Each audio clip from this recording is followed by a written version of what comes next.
梅雨の季節6月に作って飾りたいアジサイの折り紙ブーケを作っていきましょう。まずはアジサイのお花を折って作っていきます。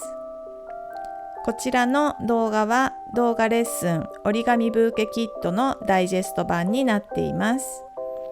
アジサイを作るための折り紙、ワイヤー、パールの飾り、ペーパー、リボン、ブーケのベースとなる土台、ケース、作り方の詳しい動画をセットしてキット販売しています。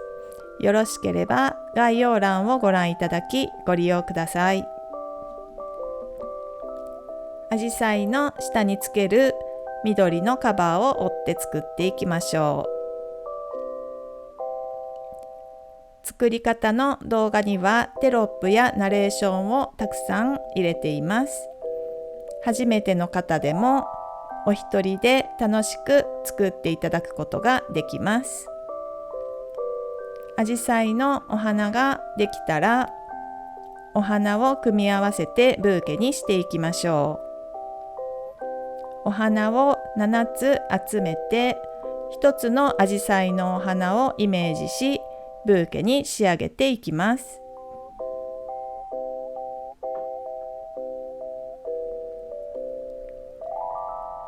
他のパーツと組み合わせてブーケを完成させていきましょう。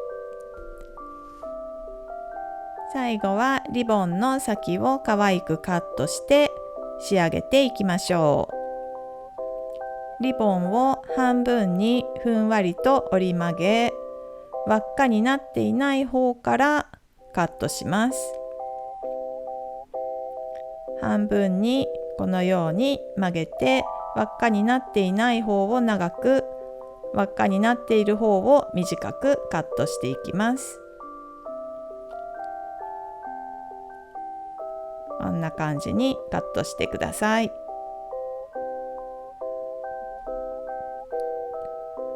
かわいいアジサイのブーケ完成です。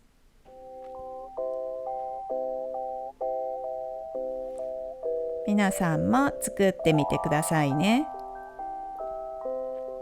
人気のピンクバージョンはこんな感じになっています。